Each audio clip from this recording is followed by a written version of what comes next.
हम लोगों को आज हमारी क्लास 9th का जो बायोलॉजी का पहला चैप्टर है उसकी शुरुआत करनी है। ठीक है, तो बायोलॉजी का जो पहला चैप्टर है हमारा सिलेबस वो बेसिकली सेल के बारे में है।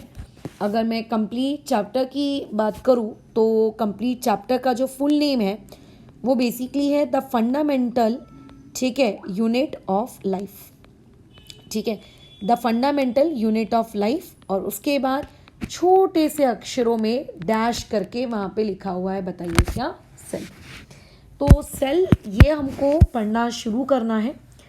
अभी देखो ये जो सेल वाला चैप्टर है, आज की क्लास जो है ये एक तरीके से इंट्रोडक्शन वाली क्लास है। इस इंट्रोडक्शन वाली क्लास में पहले तो हम दो चीज़ें पढ़ेंगे। ठीक है, आज की जो ये क्लास है फंडामेंटल यूनिट ऑफ लाइफ की, इसको हम लोग आज दो पार्ट्स में क्लासीफाई करने वाले हैं। पहला पार्ट जो आप इस क्लास से आज सीखोगे वो रहेगी डेफिनेशंस। ठीक है, और दूसरी चीज़ आज की क्लास से जो तुम सीखोगे वो रहेगी डिस्कवरी, यानी कि कौन सा ऐसा इंसान था या थे जिन्होंने पहली बार सेल को ढूंढा, उसका क्या किया, वगैरह वगैरह वगैरह। ठीक है, ये हमको आज की क्लास में बातचीत करनी है। And once we complete this, ठीक है, जब हम इसको कंप्लीट कर लेंगे तो इसको कंप्लीट करने के बाद सेल जो होता है उस सेल के अलग अलग कंपोनेंट्स के बारे में बात करेंगे कि सेल की अगर बात की जा रही है तो उसके पास ये होता है, सेल की बात की जा रही है तो उसके पास वो होता है, एक्सेट्रा एक्सेट्रा, खैर वाला टॉपिक। तो अभी हम लोग अपने चैप्टर की शुरुआत करते हैं, the fundamental unit of life. ठीक है, जिसकी डेफिनेशन और डिस्कवरी ये दोनों टॉपिक हम लोगों को आज सीखने हैं। तो देखो, अगर मैं डेफिनेशन की बात करूं तो जो आपका सेल है उसको डिफाइन करने का, समझाने का हर टीचर का अपना अलग अलग तरीका है। इवन कुछ तरीके तो आपके खुद के भी हैं इन्वेंट किए हुए कि अच्छा, अगर कोई मान के चलते हैं कल को कोई मुझको सेल को डिफाइन करने को कहिएगा तो उस पर्टिकुलर सेल को मैं किस तरीके से डिफाइन करूँगा। ठीक है, तो हम लोग कुछ एग्जाम्पल्स के वाया इस पर्टिकुलर चीज़ को समझने की कोशिश करते हैं और फिर हम लोग आगे बढ़ते हैं।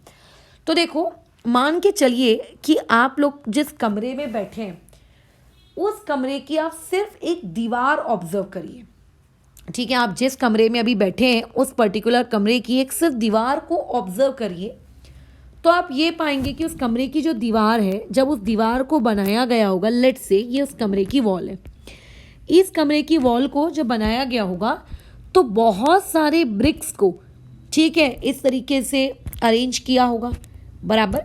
ठीक है, प्रॉपर पैटर्न में इन ब्रिक्स को अरेंज किया गया होगा।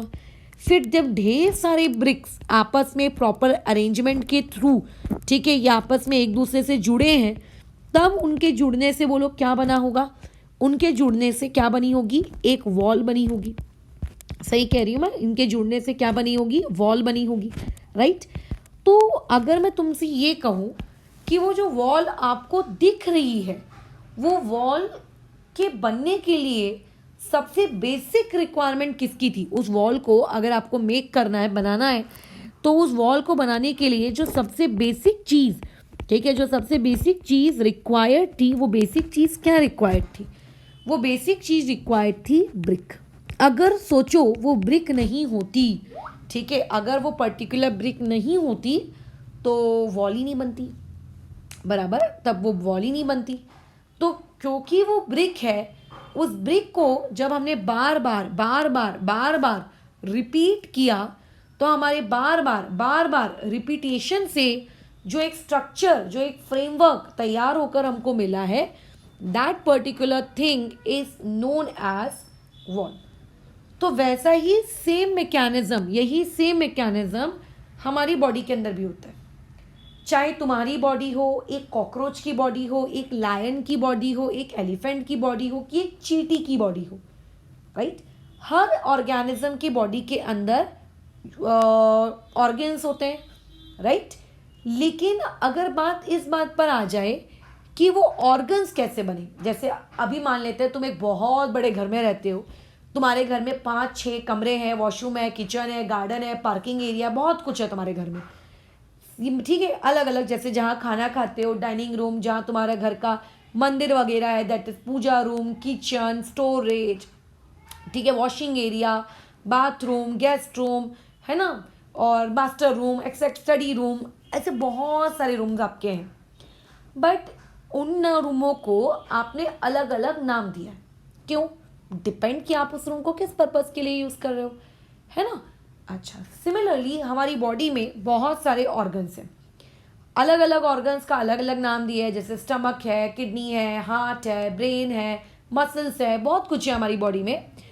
हर चीज़ का बराबर, हर चीज़ का क्या होता है, अपना एक अलग अलग फंक्शन होता है।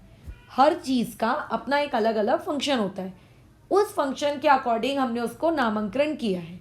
बट अगर मैं पूछूं कि वो ऑर्गन कैसे बना, अगर मैं तुमसे पूछूं कि वो पर्टिकुलर रूम कैसे बना, तो तुम क्या जवाब दोगे कि उस पर्टिकुलर रूम को, चाहे वो स्टडी रूम हो, चाहे वो आप लोगों का गेस्ट रूम हो, चाहे वो किचन हो, वो बना है दीवारों से, राइट। वो किस चीज़ से बना है? वो दीवारों से बना है। और दीवारें किससे बनी है? ब्रिक से बनी है। तो इसी के बेसिस पर अगर मैं तुमसे कहूँ कि तुम्हारी बॉडी में अलग अलग प्रकार के सिस्टम्स हैं, अगर मैं कहूँ कि तुम्हारी बॉडी में अलग अलग प्रकार के सिस्टम्स हैं, तो बेसिकली आपकी बॉडी का हर एक सिस्टम किससे बना हुआ होता है? बहुत सारे ग्रुप ऑफ ऑर्गन्स से बना हुआ होता है। जैसे अगर मैं बात करूँ डाइजेस्टिव सिस्टम की, तो डाइजेस्टिव सिस्टम में स्टमक भी आता है, उसमें आपका फूड पाइप आता है, इंटेस्टाइन्स आते हैं, right, etcetera etcetera type things. तो आपका जो बॉडी का सिस्टम्स होते हैं वो ग्रुप ऑफ ऑर्गन से बने होते हैं। हर सिस्टम का काम अलग अलग होता है, डिपेंड वो क्या कर रहे हैं वगैरह वगैरह। बट अगर कोई तुमसे ये पूछे कि देख यार ये ऑर्गन्स काय के बने हुए, ये ऑर्गन्स काय के बने, तो जैसे अगर मैं पूछूंगी तुम्हारे घर की दीवार काय की बनी है स्टडी रूम की, तो तुम बोलोगे ब्रिक्स की। मैं पूछूंगी किचन की दीवार काय की बनी है, तुम बोलोगे ब्रिक की। तो वैसे अगर मैं पूछूंगी तुम्हारी बॉडी का हर एक ऑर्गन काय से कंपोज हुआ है, ठीक है, काय से बना हुआ है, तो तुम क्या जवाब दोगे वहां पर कि मैडम वो हर एक ऑर्गन बना हुआ है आपके सेल से, ठीक है। किससे बना हुआ है? सेल से। जैसे ब्रिक क्या है? एक नाम है ना, वैसे ही सेल भी क्या है? एक नाम है। सेल भी क्या है? एक नाम है। खैर मैडम इसको आपने नाम सेल ही क्यों दिया, कुछ और नाम क्यों नहीं दिया? फॉर एग्जाम्पल मान लेते हैं तुम्हारा नाम है अभिषेक, और कल को अगर मैं ये तुमसे बोलूँ कि तुम्हारा नाम अभिषेक ही क्यों है, कुछ और क्यों नहीं है, तो तुम बोलोगे ना कि मैडम हमने पंडित को बुलाया था, हमारे नाम का अक्षर आ से आया था, तो पंडित जी ने कहा कि ये नाम रखो, या फिर मेरे पेरेंट्स को मेरा ये नाम बहुत अच्छा लगा, मेरे ग्रैंड पेरेंट्स को ये नाम बहुत अच्छा रखा, दैट्स वाई। तो वैसे ही बायोलॉजी में जो हमारे ऑर्गन्स होते हैं वो बेसिकली क्या है? एक दीवार के जैसे, और वो दीवार कैसे बनी है? ब्रिक से बनी हुई है, ईंटों से। और वैसे ही हमारे जो ऑर्गन्स हैं वो भी किससे बने हुए हैं? वो भी बने हुए हैं आपके एक सेल से। बहुत सारे सेल्स आपस में जुड़ते हैं जब जाके ऑर्गन बनता है। तब कई लोगों का सवाल ये रहता है कि मैडम सेल नाम क्यों रखा? तो खैर इस बारे में भी हम लोग बातचीत करेंगे, ठीक है, ठीक है, कोई टेंशन की नीड नहीं है, ये भी हमारा टॉपिक ऑफ डिस्कशन रहेगा। तो लेकिन सेल से बना हुआ रहता है हमारा बॉडी के सारे ऑर्गन्स। तो इनडायरेक्टली मैं सेल को ये कह सकती हूँ कि सेल मेरी बॉडी का, तुम्हारी बॉडी का, चीटी की बॉडी का, हम सब की बॉडी का क्या है? एक फंडामेंटल यूनिट है। फंडामेंटल यूनिट का मतलब क्या होता है? फंडामेंटल यूनिट का मतलब होता है एक ऐसी चीज जिसके बिना, ठीक है, वो पर्टिकुलर स्ट्रक्चर फॉर्म नहीं हो सकता, ठीक है, बराबर। फंडामेंटल यूनिट का मतलब क्या होता है? ऐसी चीज जिसके बिना वो पर्टिकुलर स्ट्रक्चर फॉर्म नहीं हो सकता, वो उसके फॉर्म होने के लिए बहुत ही ज़रूरी है, बराबर। अच्छा, कई लोगों का डाउट आएगा मैम सीमेंट भी तो ज़रूरी होता है। देखो अभी से कई कई कई कई कई सालों पहले जब सीमेंट नहीं था, रेती नहीं थी, तब भी कंस्ट्रक्शन होते थे। एंशियंट ज़माने की बात कर रही हूँ। चट्टानों को काट के वो लोग बनाते थे। तो बेसिकली चट्टान are also a type of brick, they are big bricks, ठीक है। खैर, तो ये फंडामेंटल यूनिट होता है। अगर तुम्हारी बॉडी में सेल ना हो, ठीक है, तो ऐसे में वो पर्टिकुलर ऑर्गन नहीं बनेगा। मतलब इनडायरेक्टली सेल ही वो चीज़ है जिसके बार बार बार बार बार बार प्रेजेंट होने की वजह से क्या बनता है, आप लोगों का एक पर्टिकुलर ऑर्गन बन सकता है। ऑर्गन से सेल नहीं बनता, सेल वो चीज़ें हैं जिनसे क्या बनता है, आप लोगों का ऑर्गन्स, ये सारी चीज़ें बनती हैं। बराबर। अब अगर मैं सेल के बेसिस पे बातचीत करूं, ठीक है, अगर मैं सेल के बेसिस पे बातचीत करूं तो सेल के बेसिस पे बातचीत के अकॉर्डिंग हम लोग ऑर्गेनिज्म को दो पार्ट्स में क्लासीफाई करते हैं। ठीक है, हम ऑर्गेनिजम्स को दो पार्ट में क्लासीफाई करते हैं। एक होते हैं आपके यूनिसेलुलर ऑर्गेनिजम्स, आपने इससे पहले भी इनके बारे में सुना है, ऐसा नहीं है कि पहली पहली बार मेरे मुंह से सुन रहे हो। और दूसरे होते हैं तुम लोगों के पास मल्टी सेल्यूलर ऑर्गेनिज्म। ठीक है, ये दो प्रकार के ऑर्गेनिज्म तुम लोगों के आजू बाजू अर्थ में पाए जाते हैं। अब देखो यूनिसेलुलर ऑर्गेनिज्म का मतलब क्या है। ठीक है, यूनिसेलुलर ऑर्गेनिज्म का मतलब होता है ऐसे ऑर्गेनिज्म जिनकी बॉडी में सिर्फ और सिर्फ एक ही सेल है, ओनली वन सेल।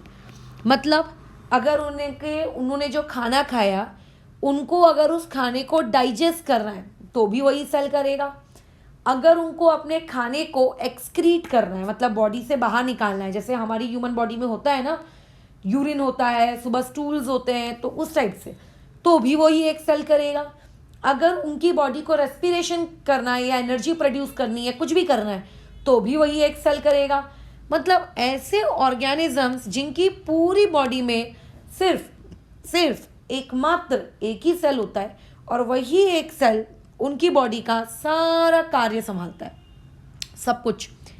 लेकिन कैसा है, जैसे इमेजिन करिए, मान के चलते हैं आपके स्कूलों में जो टीचर्स होते हैं, इनके पढ़ाने को अगर अपन कहें तो ऐसा नहीं है कि क्लास 10th तक की जो पढ़ाई है, एक मैथ्स का टीचर हिस्ट्री नहीं पढ़ा सकता, या एक मान लेते हैं इंग्लिश के टीचर को बेसिक मैथमेटिक्स नहीं आ सकती। हो सकता है इंग्लिश के टीचर को बहुत अच्छी मैथमेटिक्स आती हो, थोड़ी बहुत अच्छी ना भी आती हो मे बी, बट बेसिक्स तो आती है ना।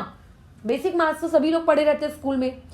हिस्ट्री का टीचर हिंदी भी पढ़ा सकता है, इतनी हिंदी तो उन्होंने भी पढ़ी होगी। तो मान के चलते हैं अगर मैं हर टीचर को बोलूँ कि मैडम आप ये वाला सब्जेक्ट, अपना वाला हिस्ट्री वाला सब्जेक्ट छोड़ दीजिए, आप ये पढ़ा लीजिए साइंस, तो तुम्हें क्या लगता है कि वो टीचर साइंस नहीं पढ़ा सकती? तुम मुझसे तो ज़्यादा ही बुद्धि रखती है, तो डेफिनेटली पढ़ा देंगी। बट फिर भी स्कूलों में हर सब्जेक्ट को पढ़ाने के लिए एक स्पेशलाइज्ड टीचर रखा जाता है। फॉर एग्जाम्पल, अगर मेरी स्पेशलाइजेशन मैथ्स है, ठीक है, तो मैं मैथ्स पढ़ाऊंगी, मैं हिस्ट्री में हाथ नहीं डालूंगी। अगर किसी टीचर की स्पेशलाइजेशन हिस्ट्री है तो हिस्ट्री में हाथ डालेंगी, भले वो मैथ्स में कितने भी अच्छी क्यों ना हो, या भले उनको बेसिक मैथ्स आता हो। कैसा रहता है, हम लोग हर काम के लिए सबको अलग अलग अलग अलग लोगों को हम डेप्यूट करते हैं। कोई भी एक सिंगल बॉडी से हम सारा काम नहीं करवाते। क्या होता है, जब आप किसी भी अकेले एक पर्सन से आप ये एक्सपेक्ट करें कि यार देख तुझे ना सारा काम करना है, तो इससे क्या होता है, इफिशिएंसी घटती है, काम अच्छे से हो नहीं पाता है। मतलब एक इंसान बेचारा कितने बोझ संभालेगा, कितने काम करेगा, तो इससे इफिशिएंसी बढ़ती नहीं है बल्कि इससे इफिशिएंसी घटती है। तो ऐसे केस में हम लोग क्या करते हैं, हमारे जो टीचर्स हैं, हम अलग अलग सब्जेक्ट के लिए अलग अलग टीचर्स रखते हैं कि सब लोग अपना उसमें बेस्ट दें और ताकि तुमको बेस्ट मिले, है ना। एक ही से हम सारा काम नहीं करवाते हैं। तो वैसे ही जैसे जैसे हमारी बॉडी कॉम्प्लेक्स होती है, जैसे अगर मैं यूनिसेलुलर ऑर्गेनिज्म की बात करूं तो यूनिसेलुलर ऑर्गेनिज्म के कुछ एग्जाम्पल्स हो सकते हैं। एक बड़ा ही फेमस एग्जाम्पल है, आप सभी लोग जानते हैं इसको, अमीबा, है ना, यूग्लिना, ये सब के सब यूनिसेलुलर ऑर्गेनिज्म है। ठीक है, अच्छा, और उसके अलावा क्या है, पैरामीशियम, ठीक है, ये भी आप लोगों का यूनिसेलुलर ऑर्गेनिज्म है। इनकी बॉडी ना उतनी कॉम्प्लेक्स नहीं है, इनकी ज़िंदगी मस्त आसान है। अब कैसा है, जब तक तुम छोटे हो तुम्हारी ज़िंदगी बहुत आसान है, बिकॉज तुम्हारे सर पे इस बात की टेंशन नहीं है कि अरे यार मुझे पैसा कमाना है, अरे यार आज घर का राशन ख़त्म हो गया, अरे मुझे इलेक्ट्रिसिटी बिल पे करना है, अरे मुझे ये लोन का EMI देना है। जैसे ही तुम बड़े हो गए ना, तो तुम्हारे सर पे सारी जिम्मेदारियां आ जाएंगी। तो ये जो अमीबा, यूग्लिना, पैरामीशियम या फिर जो अदर यूनिसेलुलर ऑर्गेनिज्म है, इनकी लाइफ बड़ी चिलिंग है, रिलैक्स है तुम्हारे जैसे। खाना है, पीना है, सोना है, खाना है, पीना है, सोना है, खाना पीना है, सोना है, कोई काम नहीं करना है इनकी बॉडी को। कोई इधर जैसे अपन कैसा स्कूल जाते हैं, युगलीना को स्कूल नहीं जाना है। तुम फुटबॉल क्रिकेट खेलते हो, युगलीना को फुटबॉल क्रिकेट नहीं खेलना है। तुम अपनी आंखों से दुनिया को देखते हो, युगलीना को नहीं देखना है। उनकी बॉडी में उतने ऑर्गन्स ही नहीं है, उनकी लाइफ बहुत ही सिंपल है, extremely extremely extremely extremely simple है। तो उनको ना ज़्यादा ऑर्गन्स की भी नीड नहीं है, उनका एक ही सेल है और वो सारे काम कर लेता है। बट अगर मैं मल्टी सेलुलर ऑर्गेनिजम्स की बात करूं, मल्टी सेलुलर ऑर्गेनिज्म का मतलब ये होता है ऐसे organism having more than one cell, जिनके पास क्या होते हैं, एक से ज़्यादा सेल होते हैं। उस पर्टिकुलर ऑर्गेनिज्म को हम लोग मल्टी सेलुलर ऑर्गेनिज्म कहते हैं। ठीक है, डॉग, कैट, कॉकरोच, चींटी, हाथी, इंसान, सब डायनासोर, सब मल्टी सेलुलर की कैटेगरी में आते हैं। ठीक है, हम सब किसकी कैटेगरी में आते हैं, मल्टी सेलुलर ऑर्गेनिज्म की कैटेगरी में आते हैं। हमारी बॉडी में हर काम को करने के लिए अलग अलग सिस्टम्स होते हैं। अब तुम्हें डाउट आएगा कि क्यों हमारी बॉडी में अलग अलग सिस्टम्स क्यों होते हैं। हम हायर क्लासेस में पढ़ोगे, 10th क्लास में इसका पहला चैप्टर ही यही है कि क्यों हमारी बॉडी में अलग अलग सिस्टम्स होते हैं, कौन सा सिस्टम क्या काम करता है, ये हमारा 10th का पहला चैप्टर है। बट हमारी बॉडी में, डॉग की बॉडी में, एलिफेंट की बॉडी में, जितने भी मल्टी सेलुलर ऑर्गेनिज्म है, इनकी बॉडी में अलग अलग सिस्टम्स होते हैं अलग अलग काम को करने के लिए। ठीक है, मतलब जैसे अगर मेरी बॉडी में हार्ट है, मेरा हार्ट ब्लड को पंप कर रहा है, राइट, तो ब्लड को पंप करने का काम मेरी किडनी नहीं कर सकती, क्योंकि हार्ट जब ब्लड को पंप करता है तो जो मसल्स होती है ना हार्ट की, हम 9th क्लास में पढ़ेंगे टिश्यू वाले चैप्टर में हार्ट की मसल्स के बारे में। तो हार्ट की जो मसल्स होती हैं उन्हें जिंदगी भर expand contract, expand contract, expand contract, expand contract होना पड़ता है।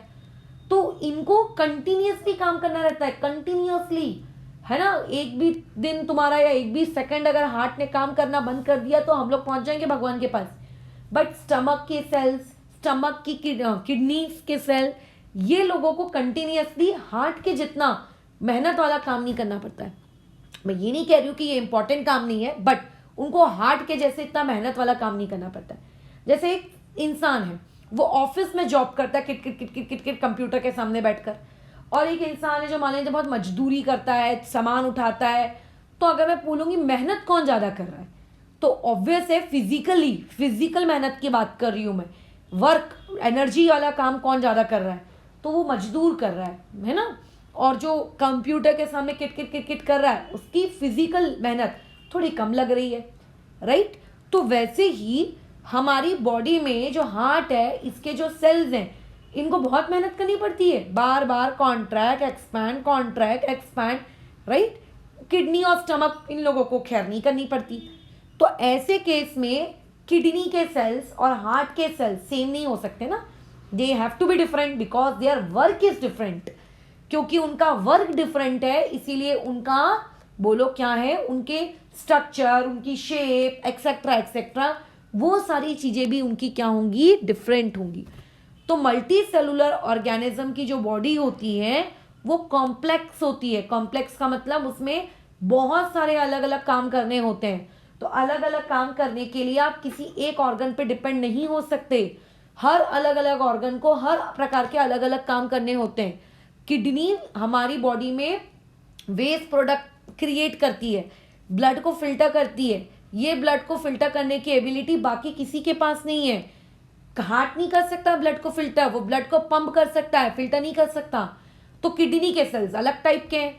हमारा दिमाग जो सोचते हैं, हम जो अभी बोल रहे हैं, ये सारी जो हम याद रखते हैं, एग्जाम में पेपर देते हैं, ये सब काम कौन करता है, हमारा दिमाग। हमारे दिमाग जो काम कर सकता है वो हमारा हार्ट और किडनी नहीं कर सकता। तो क्योंकि मल्टी सेलुलर ऑर्गेनिजम्स में कॉम्प्लेक्सिटी बढ़ जाती है, उनकी बॉडी मोर कॉम्प्लेक्स हो जाती है, तो इसीलिए ऐसे मल्टी सेलुलर ऑर्गेनिज्म की बॉडी में कभी भी कोई भी एक सेल काम नहीं कर सकता। आप एक सेल से उम्मीद नहीं कर सकते कि एक सेल क्या करेगा, सारा का सारा काम करेगा। इसीलिए हमारी बॉडी के अंदर बहुत सारे सेल्स होते हैं और हर सेल का क्या होता है, अपना एक अलग रोल होता है। ठीक है, इस चैप्टर में आप सेल के बारे में पढ़ोगे। नेक्स्ट चैप्टर में आप अलग अलग बॉडी के ऑर्गन्स में कौन कौन से सेल, किस टाइप के सेल पाए जाते हैं, आप इस बारे में पढ़ोगे। तो इसीलिए सेल यूनिसेलुलर में भी होता है, मल्टी सेलुलर में भी होता है, ठीक है। बट हमारे जो बॉडी के अंदर के सेल्स होते हैं वो ज़्यादा हाईटेक होते हैं, ज़्यादा डेवलप्ड होते हैं, ज़्यादा अपग्रेडेड होते हैं, ज़्यादा कॉम्प्लेक्स होते हैं, राइट। यूनिसेलुलर को इस सब की कोई टेंशन नहीं, वो मस्त चिल रहता है, ठीक है। उसकी बॉडी में मस्त एक ही सेल होता है, सारे काम वो उसी सेल के अंदर होते रहते, ठीक है। चाहे खाना खाने का हो, खाना निकालने का हो, वेस्ट प्रोडक्ट, चाहे रिप्रोडक्शन करने का हो, सारे के सारे काम वो एकलौता सेल करता है। बट हमारे मल्टी सेलुलर के अंदर बहुत सारे सेल्स होते हैं, ठीक है। हमारे मल्टी सेलुलर के अंदर बहुत सारे सेल्स होते हैं और सारे सेलों का काम अलग अलग होता है। जैसे मान लेते हैं कल को किसी की किडनी फेल हो गई है ना। किडनी का फेल होने का मतलब बेसिकली ये होता है कि किडनी के सेल्स जो हैं वो प्रॉपर तरीके से फंक्शन नहीं कर पा रहे। तो ऐसे में हार्ट किडनी को ये नहीं बोलेगा, अच्छा किडनी तेरा आज मन नहीं कर रहा है क्या काम करने का, अच्छा चल कोई बात नहीं मैं तेरे बदले काम कर लेता हूँ। ये नहीं चलेगा। क्यों नहीं चलेगा? क्योंकि किडनी के सेल्स अलग हैं, हार्ट के सेल्स अलग हैं। कहते हैं हम सभी को सेल हैं, क्यों? क्योंकि सेल का मतलब होता है फंडामेंटल यूनिट जिससे वो ऑर्गन बना है। तो हार्ट ऑब्वियसली किसी ना किसी सेल से बना होगा, तो जिस भी सेल से बना होगा वो आप उस सेल को उसकी फंडामेंटल यूनिट कहोगे। बट दोनों दिखते अलग हैं, दोनों रहते अलग हैं, ठीक है, बराबर। तो ऐसे केस में हमारी एनिमल बॉडी में एक सेल का काम दूसरा सेल नहीं कर सकता। सब सेल को अपने अपने अलग अलग काम असाइन किए गए हैं, ठीक है। अच्छा, अगर मैं यूनिसेलुलर ऑर्गेनिज्म की लाइफ स्पैन के बारे में बात करूं, लाइफ स्पैन का मतलब होता है कि कोई भी ऑर्गेनिज्म कितने साल तक जिंदा रहेगा। तो जो यूनिसेलुलर ऑर्गेनिज्म होते हैं इनकी जो लाइफ स्पैन होती है वो बहुत ही छोटी होती है, ठीक है, बहुत ही कम। अब कितनी कम इसमें हमको नहीं जाना है, बट इनकी जो लाइफ स्पैन होती है वो कैसी होती है, कम। और आपके जो मल्टी सेलुलर ऑर्गेनिज्म होते हैं, ठीक है, इन लोगों की जो लाइफ स्पैन होती है बराबर ये कैसी होती है, ज़्यादा। तुम देख लो, डॉगी लोग 13-14 साल तक जिंदा रहते हैं, कछुए लोग तो 100 साल प्लस भी चले जाते हैं, हम इंसान लोग 60-70 साल की उम्र तक जिंदा रहते हैं, है ना। इसको कहा जाता है लॉन्ग लाइफ स्पैन। ऐसा नहीं होता है कि 2 दिन के अंदर मर गए, ऐसा तो नहीं होता है ना, इसी को कहते हैं लॉन्ग लाइफ स्पैन, ठीक है। अच्छा, और मैंने आपको मल्टी सेलुलर और यूनिसेलुलर के बारे में और क्या डिफरेंस बताया? मैंने क्या बताया कि वो अकेला सिंगल सेल सारे काम करता है, ठीक है। तो काम को हम लोग बायोलॉजी में कहेंगे activities. All activities are performed by that single cell, all activities are performed by that single cell. All activities का मतलब क्या होता है? यानी कि डाइजेशन करना, ठीक है, एक्सक्रीशन करना, रिप्रोडक्शन करना, ठीक है, ऑल जितना भी काम है, ठीक है, वो सब वो अकेला सेल कर लेता है, बराबर। बट हमारी ह्यूमन बॉडी के अंदर या हमारे जैसे जो दूसरे मल्टी सेलुलर ऑर्गेनिजम्स हैं, ठीक है, उनकी बॉडी के अंदर एक सिंगल सेल सारे एक्टिविटीज नहीं कर सकता। All activities are not performed by single cell. Heart का जो सेल है वो सिर्फ हार्ट का काम करेगा, दिमाग के जो सेल है वो सिर्फ दिमाग से रिलेटेड वाले काम करेंगे, ठीक है। और जो किडनी का सेल है वो सिर्फ एक्सक्रीशन वाली प्रोसेस से रिलेटेड काम करेगा, बराबर। बस सबके अपने अपने काम है। अब जैसे देखो, हमारी ब्लड के अंदर आरबीसी होती है, कभी ना कभी तो तुमने अपना ब्लड रिपोर्ट किया ही होगा ना, टेस्ट, ब्लड टेस्ट। हमारी बॉडी के अंदर आरबीसी होता है, डब्ल्यूबीसी होता है, प्लेटलेट्स होते हैं। ये 3 प्रकार के मेजर सेल्स होते हैं ब्लड में, डन, ब्लड में। बट इसमें से O2 को कैरी करवाने का काम कौन करता है? O2 का कैरियर कौन है? कौन O2 को कैरी करवाता है हमारे ब्लड के अंदर? O2 मतलब ऑक्सीजन। हमारी बॉडी के अंदर ऑक्सीजन ना अपने आप चल फिर नहीं सकती, ऑक्सीजन को पकड़ के खींच के कौन लेकर जाता है? ब्लड लेकर जाता है, पता है? ब्लड के अंदर का आरबीसी लेकर जाता है। मैडम डब्ल्यूबीसी ना करता है, प्लेटलेट्स ना करता है। क्यों नहीं करता है भैया? कुछ होगा रिक्वायरमेंट। फॉर एग्जाम्पल, अगर मैं तुम मुझसे कहोगे कि मैडम आप कोडिंग करो, तो क्या मैं कोडिंग कर सकती हूँ? मैं नहीं कर सकती हूँ, क्योंकि मेरी जो पढ़ाई हुई है वो केमिस्ट्री में हुई है, मैथ्स में हुई है। मैं इनमें बातचीत कर सकती हूँ, ये मैं काम कर सकती हूँ, 10th तक का बायोलॉजी में बता सकती हूँ, 12th का मैं बायोलॉजी पढ़ सकती हूँ क्योंकि खुद मेरा 12th में बायोलॉजी था, राइट। लेकिन मैं कोडिंग नहीं कर सकती because that is not my subject. कल को कोई मुझे कहेगा आपको ऑपरेशन करना है, आई कांट डू, क्योंकि मैंने MBBS नहीं पढ़ा है, मैं नहीं कर सकती हूँ। कल को कोई अगर अंकित को बोलेगा कि सर आप कोडिंग कर सकते हैं, बोलेंगे हाँ मैं कर सकता हूँ क्योंकि उनका तो बीटेक हुआ है CSE कंप्यूटर साइंस में, फिर वो कर सकते हैं। अगर उनको बोलेंगे कि सर आप इलेक्ट्रॉनिक्स कर सकते हैं, वो बोलेंगे मैं नहीं कर सकता हूँ क्योंकि उनका वो सब्जेक्ट नहीं है। तो सिमिलरली हमारी बॉडी में भी यही होता है, हर ऑर्गन के पास उनके अपने सेल्स होते हैं और उनके सेल्स क्या होते हैं, अपने स्पेशलाइज फंक्शन करते हैं। ऐसा नहीं होता कि किसी दिन किडनी का काम करने का मन नहीं कर रहा है तो किडनी हार्ट को बोलेगी अरे यार हार्ट आज तू ना मेरे बदले काम कर ले, ऐसा नहीं चल सकता, ठीक है। अच्छा खैर क्लियर है वाली चीज़, ओके। और एक और मैं सबसे इंपॉर्टेंट बात तुमको बताती हूँ, ध्यान से सुनना। कैसा होता है जब हमारी बॉडी, मतलब जो बॉडी छोड़ो, जब बच्चा पैदा होता है, देखते हो बच्चा कितना छोटा सा रहता है। अगर मान लेते हैं कल को तुम्हारे घर में किसी लेडी की डिलीवरी हुई, उसने एक बेबी को जन्म दिया, ठीक है, तो देखना बेबी कितना छोटा सा रहता है। या अपनी ही बचपन की फोटो देख लो और अब देखो हम कितने बड़े हो गए। तो हमारी बॉडी में जब हम पैदा होते हैं, मान के चलते हैं उस वक्त हमारी बॉडी में 10,000 सेल्स है। वैसे 10,000 बहुत छोटा नंबर है, बहुत सारे सेल्स होते हैं हमारी बॉडी में, ठीक है, बहुत सारे सेल्स होते हैं हमारी बॉडी में। मैंने तो फिर भी बहुत कम बोले हैं। मान लो तुम्हारी बॉडी में उस टाइम पे जब तुम पैदा हुए थे ताजे ताजे, ठीक है, निकल कर आए थे बाहर, उस वक्त तुम्हारी बॉडी में 10,000 सेल्स थे। अभी जब तुम बड़े हो गए हो, इतने लंबे चौड़े हट्टे कट्टे, क्या अभी भी तुम्हारी बॉडी में 10,000 सेल्स होंगे? ऑब्वियसली नॉट मैडम, हमारे सेल्स बढ़ गए होंगे। बट ये सेल्स बढ़े कैसे और तुम्हें कैसे पता बढ़े? क्योंकि तुम्हारी हाइट बढ़ रही है ना, तुम्हारे ऑर्गन्स डेवलप हो रहे हैं, इसका मतलब है बॉडी के अंदर ग्रोथ आ रही है। और बॉडी के अंदर ग्रोथ एक ही केस में आ सकती है, बोलो कौन सा केस? जब बॉडी के अंदर सेल्स की क्वांटिटी बढ़ रही हो। बट मैडम हमारी बॉडी के अंदर सेल्स की क्वांटिटी कैसे बढ़ी? क्या तुम और मैं कोई इंजेक्शन लेते हैं क्या? कि हम लोग हर महीने डॉक्टर के पास जाते हैं और डॉक्टर हम लोगों को इंजेक्शन डाल के बोलता है कि लो आज मैंने इस महीने तुम्हें 500 सेल्स का इंजेक्शन लगा दिया, तुम्हारी बॉडी में मैं 500 सेल्स डाल रहा हूँ। ऐसा करता है क्या डॉक्टर? ऐसा नहीं करता। तो हमारी बॉडी में सेल्स आते कहाँ से हैं, कैसे आते हैं? हमारी बॉडी में नए सेल्स कैसे प्रोड्यूस होते हैं बताओ? तो एक्चुअली में हमारी जो बॉडी होती है ना, ये बहुत एडवांस मैकेनिज्म है इसकी।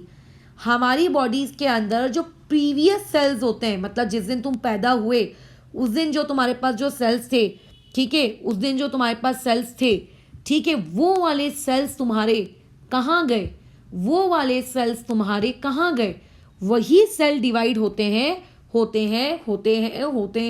हैं और उनकी क्वांटिटी बढ़ती जाती है। मतलब एक सेल टूट कर 2 सेल बना लेते हैं, फिर वो जो 2 सेल थे वो टूट कर 4 सेल बना लेते हैं, जो 4 सेल थे वो टूट कर फिर 8 सेल बना लेते हैं। इस तरीके से बॉडी में सेल का डिवीजन होता है, ठीक है। इस तरीके से हमारी बॉडी के अंदर सेल का बोलो क्या होता है, डिवीजन होता है। एंड धीरे धीरे सेल्स की क्वांटिटी बोलिए क्या होती जाती है हमारी बॉडी में, इंक्रीज होती जाती है, ठीक है। सेल्स की क्वांटिटी हमारे बॉडी में क्या होती जाती है, इंक्रीज होती जाती है। लेकिन जो यूनिसेलुलर है, ठीक है, बराबर, इनकी बॉडी में किसी भी प्रकार का कोई भी सेल डिवीजन नहीं होता, ठीक है। इनकी बॉडी में किसी भी प्रकार का कोई सेल डिवीजन नहीं होता, क्योंकि अगर इनकी बॉडी में सेल डिवीजन हो रहा होता तो फिर 1 सेल का 2 सेल, 2 सेल का 3 सेल होना चाहिए था ना। इसका मतलब इनकी बॉडी में किसी भी प्रकार का कोई भी सेल डिवीजन नहीं होता है। Is it clear? लेकिन हम जो हैं, हम यानी कि हम मल्टी सेलुलर वाले लोग, हमारी बॉडी के अंदर में सेल डिवीजन होता है, हमारी बॉडी के अंदर में सेल डिवीजन होता है। Is it clear? हमारी बॉडी के अंदर में सेल डिवीजन होता है, ठीक है। तो फिलहाल अगर कोई तुमसे पूछे कि सेल क्या है, तो देखो सेल का मतलब है किसी भी चीज को बनाने के लिए जो फंडामेंटल यूनिट लगती है। फॉर एग्जाम्पल मान के चलो तुम्हारे पास एक बहुत ही सुंदर सा क्या है बताओ, मोतियों का लेट से एक हार है ना, मोतियों का लेट से एक हार है। तो वो मोतियों का हार कैसे बना बहुत सारे मोतियों को आपस में कलेक्ट किया होगा तभी मोतियों का हार बना। तो वहां पे फंडामेंटल यूनिट क्या हुई? वहां पे फंडामेंटल यूनिट हुई मोती। क्यों हुई फंडामेंटल यूनिट मोती? क्योंकि बिना मोती के हार नहीं बन सकता था, है ना। जब बहुत सारे मोतियों को रिपीट किया गया एक के बाद एक के बाद एक के बाद एक के बाद एक, तब जाके वो हार बना। सो दैट पर्टिकुलर मोती is basically what? The fundamental unit. Similarly जो ऑर्गन्स होते हैं, ये ऑर्गन्स आप लोगों के कैसे बनते हैं? जब बहुत सारे सेल्स को हम लोग क्या करते हैं, एक के बाद एक के बाद एक के बाद एक के बाद रिपीट पैटर्न में जमाते हैं, तब जाके ऑर्गन्स बनते हैं, ठीक है, तब जाके ऑर्गन्स बनते हैं। इसीलिए सेल को हमारी बॉडी का फंडामेंटल यूनिट कहा जाता है कि उसके बिना वो चीज़ नहीं हो पाती। अब इसको सेल ही क्यों कहा? तो कल जब हम एक टॉपिक पढ़ेंगे जिसका नाम है डिस्कवरी ऑफ सेल, कि हमारी पूरी बायोलॉजी की दुनिया में पहली बार ये सेल वर्ड किसने इंट्रोड्यूस किया, कब आया, क्यों आया, उस इंसान ने इसका नाम सेल क्यों रखा, वो हम कल पढ़ेंगे। फिर कैसे कैसे डेवलपमेंट होते गए, क्योंकि देखो जब भी कोई चीज़ फर्स्ट टाइम बनती है तो फर्स्ट टाइम बनी हुई चीज़ एकदम परफेक्ट तो नहीं होती ना, धीरे धीरे उसमें डेवलपमेंट होती है, धीरे धीरे उसमें प्रोग्रेस होती है। फिर क्या डिस्कवरी हुई, कब हुई, कितनी हुई, ये सारी चीज़ें हम कल की क्लास में कंटिन्यू